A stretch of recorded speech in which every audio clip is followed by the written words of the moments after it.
I think they took it off. Was that your favorite, Franklin? Yes. Why they take it off? Well, nobody said they took it off. That was school voted the greatest line.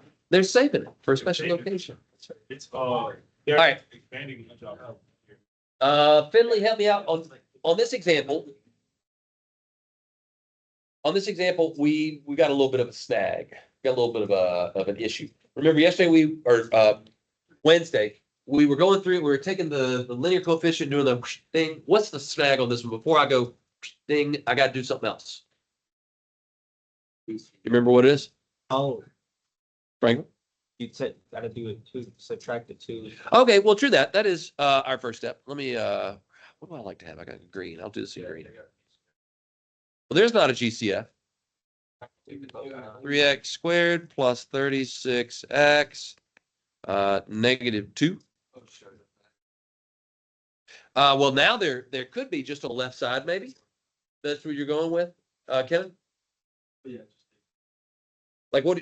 Give me more instruction. Y'all keep saying GCF. What do you mean? I take 3x. I don't want to take 3x out. Take 3 out. Ready? No,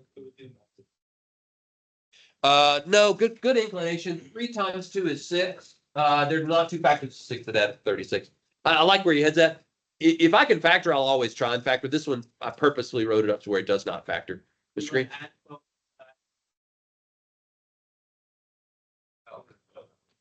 Divide both sides by 3. Well, here's what I recommend doing. I recommend getting this first term to be x squared. And as Mitchell just mentioned, it's the 3 that's the problem. So if we bring a 3 to the outside here, what are we left with inside the parentheses?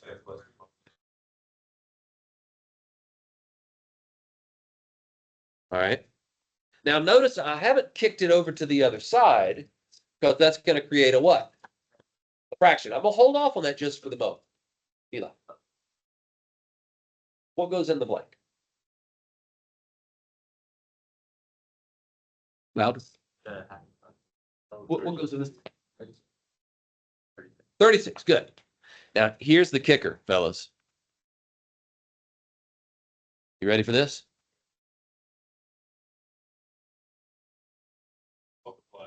Yeah, multiply by take the Where did we add the 36?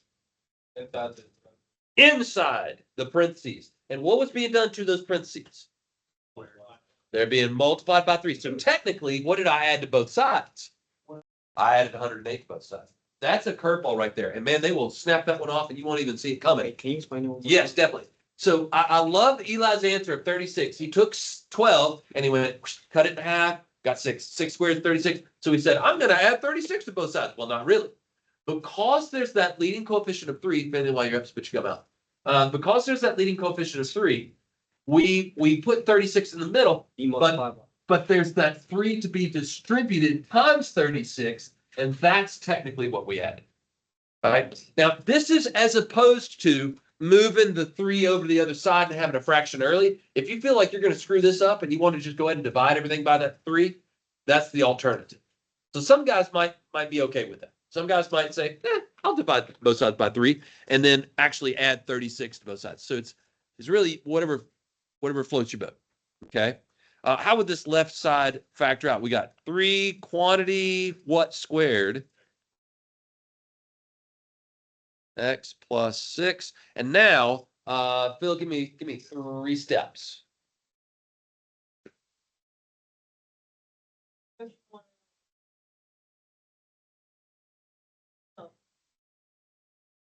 Peel off the layers of the onion. Start on the outside. I'm trying to get X by itself. What's the furthest outside layer that we want to move to the other side? 3. Good. Let's divide both sides by 3. Now, does 106, Michael, divide by 3? How do I know that? Good. So it doesn't divide by 3, and therefore I'll leave it as a fraction. Not a problem. 106 over 3. Okay. Back to Phil. Next step.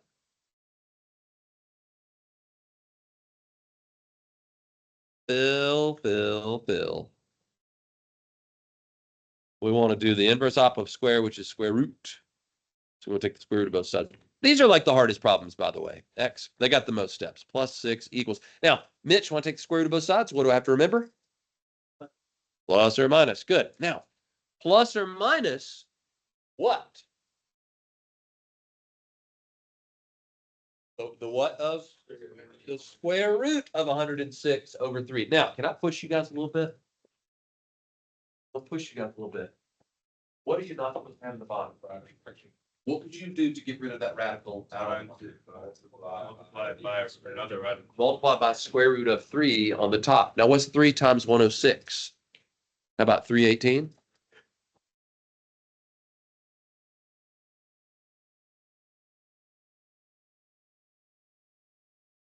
Andrew, you good?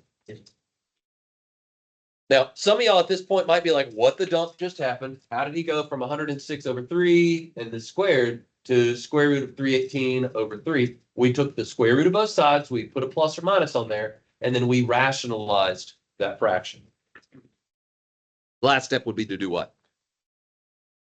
Subtract 6 or subtract 18/3.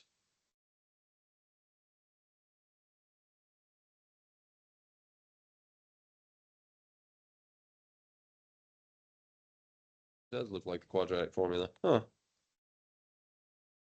What types of answers are those? Irrational. They are irrational. Very good. Finley question. Yeah. All right. So this is where I said I'm pushing you guys a little bit. Y'all are high schoolers, excuse me.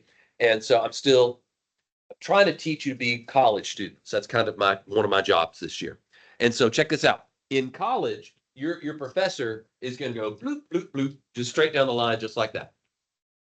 And so for you as a college student, you want to make notes. You want to fill in the gaps. You want to say, well, why is this 36 and this is 108? Mr. Morgan didn't write that on the screen. Boom, I'm going to write that explanation in my notes. I'm going to supplement my notes. I'm going to leave a little extra space. Or, holy moly, how did we get from here to here? Well, what we did was we said we wanted to take the square root, and the square root of 106 over 3 is the same thing as the square root of 106 over the square root of 3. That's bad mojo, so I'm going to multiply by square root of 3 over square root of 3, and that becomes square root of 318 over 3. You get what I'm saying? Oh, yeah. So like this marginal, that's why you got margins on your paper right there. This marginal stuff, man, you ought to be getting down, working that kind of stuff out in between steps that get showed by the teacher on the screen. We turned 6 into 18/3. And so when we kicked 18/3 over to the other side, we I forget who said it, but somebody said common denominator. We wanted these two to come together. So we could write it as one big fat fraction. Good question. -6. Yeah, so like an unconventional way of writing your answer would have been, here, I'll do it in blue, would have been saying x equals -6 plus or minus square root of 318 over 3. That would be sort of unconventional. Do you care? Take both of those. No, I want this way.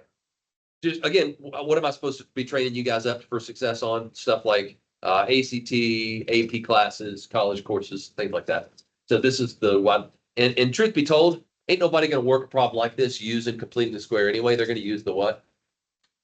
QF. They go use quadratic formula. But I've come to find out not everybody here knows about the quadratic formula yet. So we're going to learn about it today. Now it is getting colder here. It's chilly. Spur. Yeah, Mitch. Chilly. Wait, what are you talking to? Mitchell. What's up with Mitch? Mitch, do you like it cold? Chill. No, I like it. Mitchell. All right. I'm gonna work this last example before we jump into quadratic form. I'll work this last example, kind of doing the other approach. You remember the fraction? We said I tried to avoid the fraction early on. So I'll show you what's up with that. Franklin did a great job of saying move the constant over. So Fredo, what do you want to do first here? Yeah, we want to add 7 both sides. Good. So I'm going to get x squared plus 2/5 x equals 7/5. All right. now we've got ourselves a little bit of a hinky-dinky problem here. How in the world am I supposed to, ding, when that linear coefficient is 2/5? Oh, that a boy. That's a bonus point for you for remembering that. That a kid. You know how to cut a fraction in half, fellas? You double down. You double the denominator. Write that down. To cut a fraction in half. You know what 2/5 is cut in half? It's 2/10. Now 2/10 would simplify, wouldn't it? What's 2/10? Same thing again? All right, good. 1/5. But like in general, that we won't always see that happening with like the numbers. So like if I had 1/7 was my fraction, and I'm like, I want to cut that in half, you'd get 1/14. And then you would square the whole shebang there. So for us, when we're quote cutting a fraction in half, just double down. Just double the denominator. Good job, Eli. You got 2/10, which is we says 1/5. Now what's 1/5 squared? So that's what we're going to add to both sides. So we're going to say plus 1/25 and plus 1/25. Hey, why am I able to write the same exact fraction on the left and on the right here, Henry, when I was unable to do it that way in the last example? What's different now? I'm asking Henry. You remember what we had going on that at that step in the last example? What did we still have in play?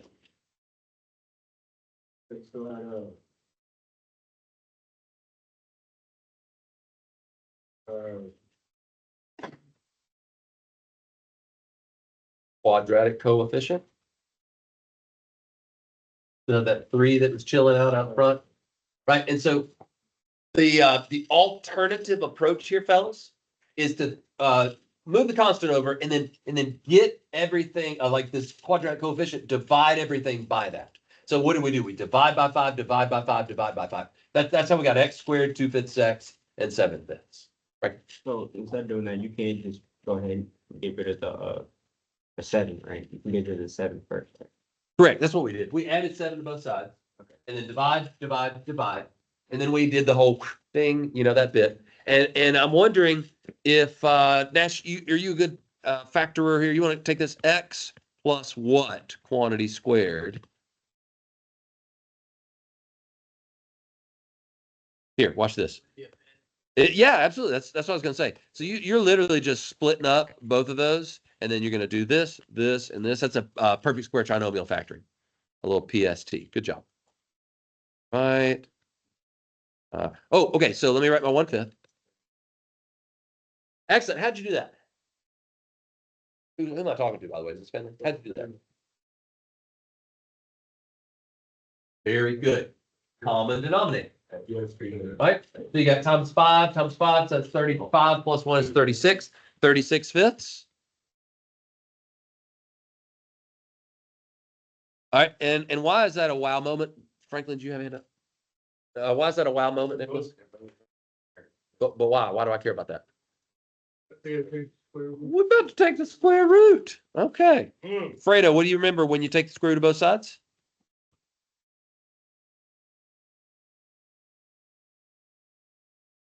Plus minus, that boy. In class, what's the square root of 36 25ths? Now, Freddie, was this you in the last example that said magic method? Now, do y'all notice what kind of answers we're going to get? Use a mathy word. Starts with R. We're going to get rational answers. That tells me that what could have happened at the beginning. It was factorable at the beginning. But I just kind of using this as an example here of how completing the square could work. What's my last step? Good. So I got x equals -1 plus or minus 6 all over 5. Now, I should not write my answer that way. Stephen, what's -1 plus 6? Over 5 is 1. What's -1 minus 6? -7/5. And those are my two answers. Those are my two rational solutions to that equation. Which you would have gotten those if you had factored it using magic method. But look, this process right here, Do you get, what if I gave you like 100 problems to work and I made you do that process on all 100 of them? Wouldn't that get tedious? Wouldn't that be awful and tiresome? All right, mathematicians back in the day felt that way. They said, dadgummit, we're sick and tired of doing this over and over and over and over and over and over and over and over and over again. Every time they wanted to solve a quadratic equation, they were completing the square, unless it factored. But they eventually automated it. They automated it. And so what that means, automation means where they, can I zoom out far enough? Where they took that process that you and I have just gone through and they worked it out in general. And they devised what's called the quadratic formula. Now, you and I are about to do this. It's called a derivation. Have y'all ever done a derivation? Maybe last year, Mr. Perry's on a jump class. A derivation is where you start with known or given information, and then you work your way through and you cook up a formula or a fact or like a new definition or whatever. You derive something. We're going to go through this together as a class. All right, so when I say generally speaking, this is what I mean. AX squared plus BX plus C equals 0. Other than the exponent of 2, do I see any numbers there? No, that's what generalization means. It means we're not looking at a specific example. We're working it generally in terms of A, B, and C. And by the way, y'all's quadratic equation solving app on your calculator, what does it ask you? What's A, what's B? What's A, what's B, and what's C? So this is like getting your quadratic equation into this standard form is a basic skill. Okay. And then recognizing, identifying what's A, what's B, what's C, a basic skill. And eventually what we'll do is we'll take A, B, and C, and we'll plug them into this quadratic formula that we're going to talk about. And then we'll work out the arithmetic. But let's continue with this derivation. What was it that Franklin had said? Do first, kick the what over? We're going to kick the C over. All right, so that becomes AX squared plus BX plus, or excuse me, blank, and then negative C, the opposite of C. And you guys that were in my Algebra 1 class a couple years ago, y'all went through this derivation with me. I'm going to try to take my time and go through it. But really, it's the same steps that we've been going through. So, like, you'll notice next I'm going to divide. I'm going to get that pesky, what do we call it, Henry? What coefficient? I'm going to divide that quadratic coefficient. Everything's getting divided by A.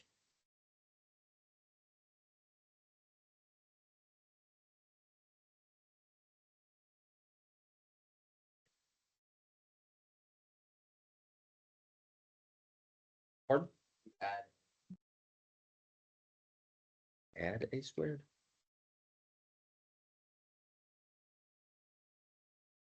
Remember the goal is to get X squared up front because we're going to factor and we want our parentheses to use the square root method. We want our parentheses just to have a plain old X. But now, this is a fraction. So I want to take Aiden, make sure you're with me. We're going to take that fraction and we're going to do what? We're going to cut it in half. Now, how do you cut a fraction in half? You double down. All right, so you double the denominator. And here's my little scratch pad over here. So I got the fraction was B over A. So double the denominator. And then, so that's the, and then what do we do? Ding. We square that. Thank you for the sound effect, BJ. So what is that? That's B squared over. What? 4. What? 4A squared. Thank you.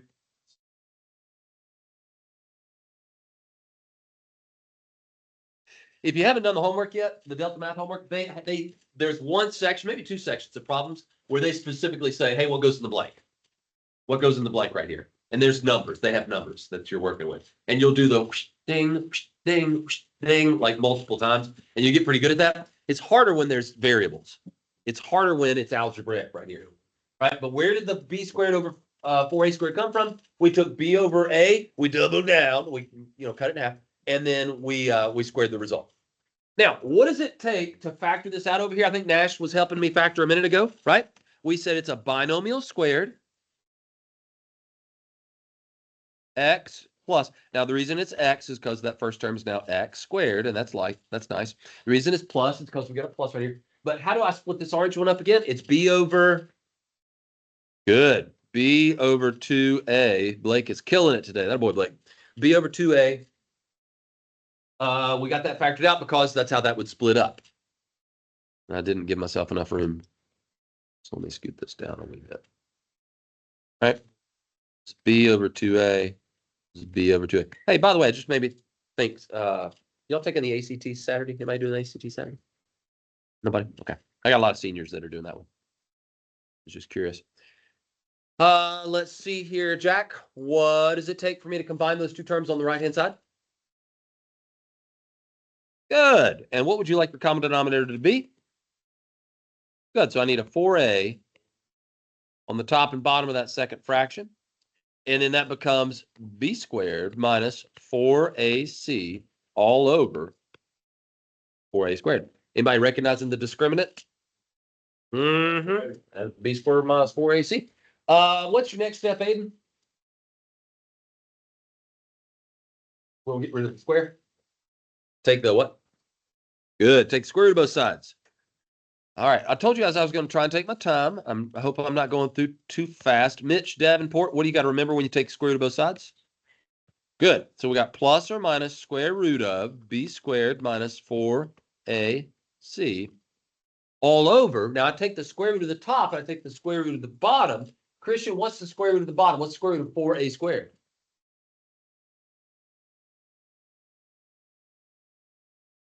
Don't steal his learning. What do you think, Christian? What's the square root of 4? What's the square root of 4? And what's the square root of a squared? All right, so we'll do 2a. Now, some of y'all might be like, what about absolute value of a? There's a plus or minus, so we're great. Wait.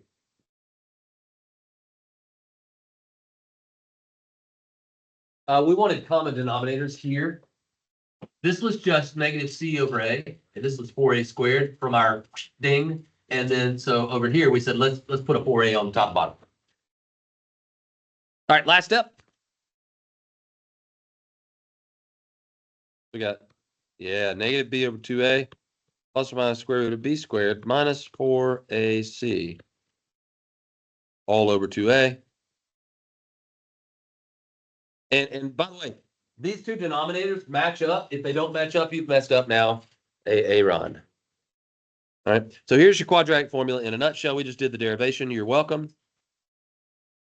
It's completing the square just with letters instead of numbers. All right. You are responsible for memorizing the quadratic formula. You are responsible for being good at using the quadratic formula by hand and on the calculator. You will get in a class next year, and Kenneth, I'll get you in a sec, babe. You will get in a class next year, whatever class that might be, pre-calculus, honors pre-calculus, honors calculus, AB calculus. Whatever of those 4 classes that you take next year, they will expect you to be able to solve a quadratic equation in your sleep. Okay? They expect you to be able to do it without any ballyhoo or pomp and circumstance. It'll just be quadratic equation. Oh, we know the 2 roots are this and this. So you got to be good. You got to be quick. You got to be fast. Kenneth, question? No. All right.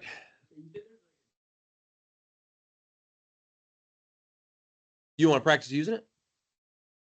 Absolutely. Yeah. Okay, so we'll come back to the discriminant. I guess I don't have, I got to blank this out. Sorry.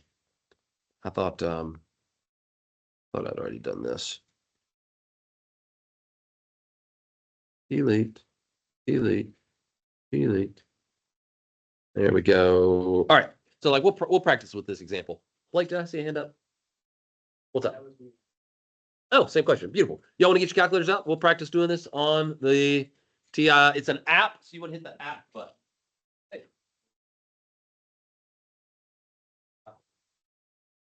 Thank you.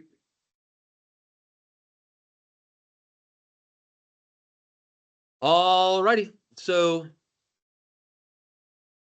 this out of here. Coming over there. All right, everybody got the calculator out? You can hit apps. And it's that Apps is right here, third row, second column of major buttons. And then if it's that polynomial simultaneous equation solver 2, it's that 9th option.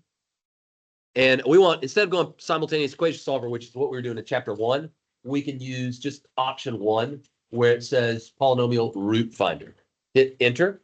And then it says, what is the order of your polynomial? So this is a degree 2 polynomial. So we're going to, it's quadratic. Now, it says, what kind of answers do you want to have? That's because this works whether or not you've got a positive discriminant or a negative discriminant. So whether or not you're taking the square root of a positive or a negative number, it'll still find your answers for you. The default settings on this should be fine. So just go ahead and hit graph, or that's that next button, F5. Go ahead and hit that. And then it says, hey, what's A, B, and C? Now I've had a previous example in here, so I'm going to go ahead and overwrite that. I'm going to hit 2. Should we go back and change to, did you already run it? All right, let's go and do that. Good catch. I didn't remember this example being having non-real answers. So Mitch's observation, he already ran the numbers. Back on the sort of the first screen here for this app, if you hit A plus B, I changed to A plus BI mode, and then it should give us our answers. Maybe irrational. It'll give it in I form. Probably not going to give it to us in a fraction, but whatevs. We'll deal with it. So what is A? A is 2. And then we're going to do minus 7. Now notice in their example, they've got a C, and so 26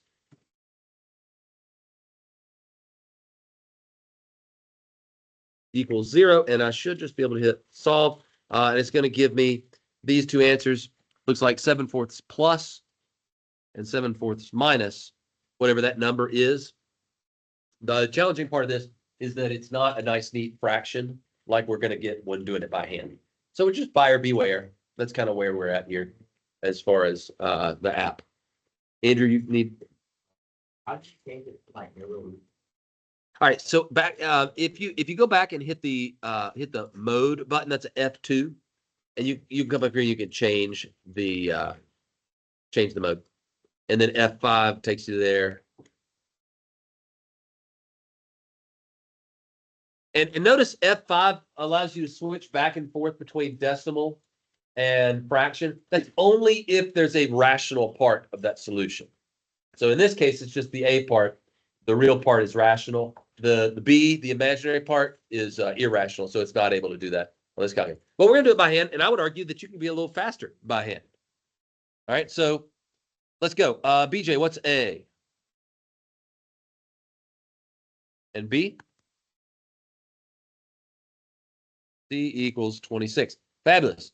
So here we go. We're going to go X equals the opposite of B, so that's positive 7, plus or minus square root of. Now, negative 7 squared is 49. I always do that step in my head. Minus 4AC. I always write that step out. I don't like doing that in my head. And then 2A on the bottom, I could do that in my head. The discriminant here is going to be negative because we're taking 49 minus a relatively large number. Okay? So let's think about it like this. What's 2 times 4? 8. 8? Actually, scratch that. Let's, instead of doing 2 times 4, let's do 4 times 26. Because 4 times 25 will be 100. What's 4 times 26? 104. 104, double that, and you get 208. So we got 208, take away 49. Bless you.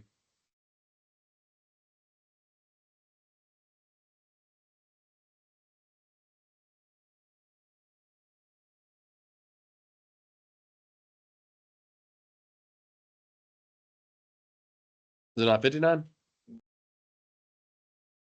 Negative 159. Okay, good. So X equals 7 plus or minus I square root of 159 all over 4. And because we got that negative radicand, we plucked the I out like you and I practiced last week.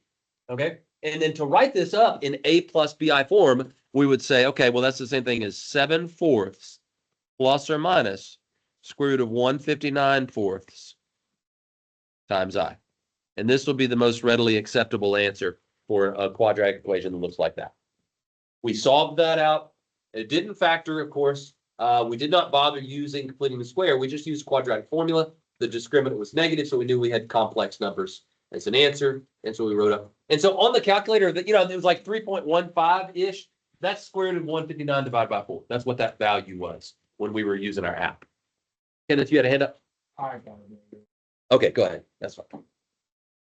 That's okay. All right. Say it again. There's a complex square root. Because that radicand wound up being negative 159, we plucked the I out and had a positive square root of 159. Now, talking about that, that's a good question. Here's you got this 2 weeks ago when I was kind of giving you a look at coming attractions, and we were on the TV screen over here, and I was talking about the discriminant. And we said the discriminant teaches you about the number and the nature of the roots you're going to have. All right, check that out. B squared minus 4AC, that's what the discriminant is. All right, now assuming that A, B, and C are integers and that A doesn't equal 0, then we can rock and roll with these three sort of breakdowns. If the discriminant is positive, you're going to have distinct real roots. If the discriminant is 0, you're going to have a couple of repeated roots. That's where the parabola is tangent to the x-axis. And then the discriminant being negative, you're going to have complex roots. Your parabola is not even going to hit the x-axis. Of course I can. I'm going to put some drawings next to it to accompany this. All right. So this middle option, like we were talking about, this would be where the parabola hits the x-axis in one spot. The one in red would be where the parabola hits the x-axis in two distinct spots. And then the one in purple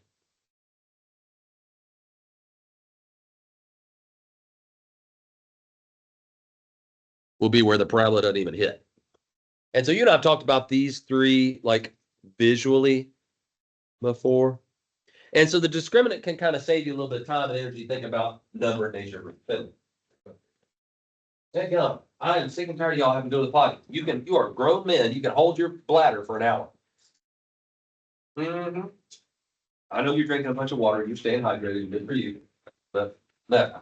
So that purple one is just saying if it's negative in the square root, you're gonna have to fully find out something. Correct. There will be no real roots. There will be no x-intercepts, graphically speaking. Mario? So if you were to draw out the x-intercept on complex quantities, how would you do it? There aren't any. No x-intercept. That parabola is either above and concave up or below and concave. Right up. Well, it would depend on the instructions. Like if they actually said, hey, what are the x-intercepts of this quadratic function? You would say there are none. If they said, what are the roots or the zeros of this complex? Then you would write it up like we did with the A plus BI form. All right.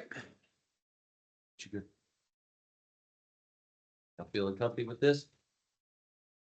How many of you came in today already having quadratic formula memorized? Good majority of us. Okay. If that's not you, let's get there. Let's get there. Okay. I do not want my students leaving this class and going on to whatever they're taking next year and being like, I don't know the quadratic formula. That's a failure on my part. Okay. You got to learn it. You got to know it. We're going to practice using it considerably.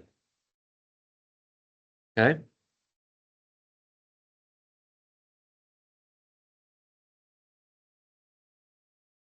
I give you 60 seconds. 60 seconds. And to be honest with you, the calculator, in my opinion, is a little bit unreliable because I could go to the trouble of plugging this in. And then dadgummit, I've got myself an irrational answer. The calculator just gives me a stupid decimal, and I'm looking for exact values.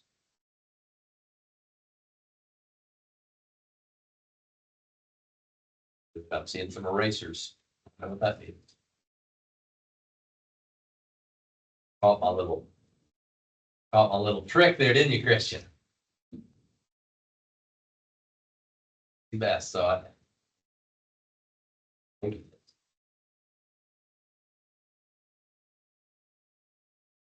what's the trick? BJ, you awake? Oh. Womp, womp, womp, womp. How many of y'all started running the numbers and you realized? Yeah. Sorry. The terms are not in the right order. Oh, I thought that was. That's the trick. Oh. Isn't that mean?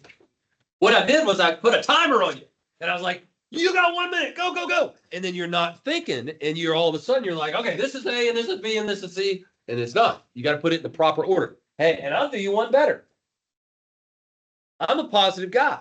I like my A value to be positive. So here's what I might recommend doing. I would probably rewrite this as positive 4x squared, negative 2x, negative 3 equals 0. Yeah. You got commutative property. You can reorder terms. And then we can multiply everything by -1. The right-hand side's 0, so it's still 0. That's just a little pro tip for you there. Okay. Little best practice, in my humble opinion.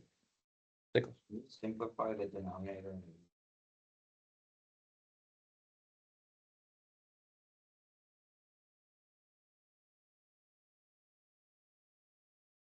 Yes, if the discriminant has a perfect square factor hiding inside it and you bring that out, you can cancel with the first term with the opposite of B and with 2A. Sometimes that happens.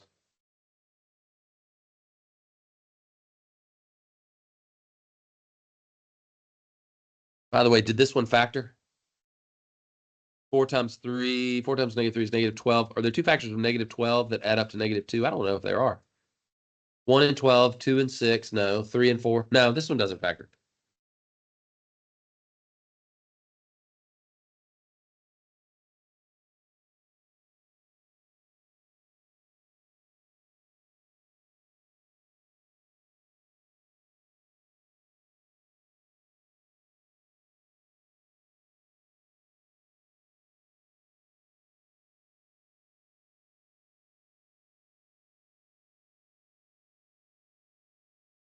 What's 4 times 4? Times 3? 48 and 4? 52? Does 52 have a perfect square factor? It does. 4 times 13. What's in common on the top and on the bottom? So we could rewrite this as 1 plus or minus square root of 13 all over 4. How did I know that 52 is divisible by 4? Stop play cards. Oh, yeah. There's what? In a deck of cards, 4. There you go. There's 4. 52 is a neat number because it's 4 times 13. Blake, what you got?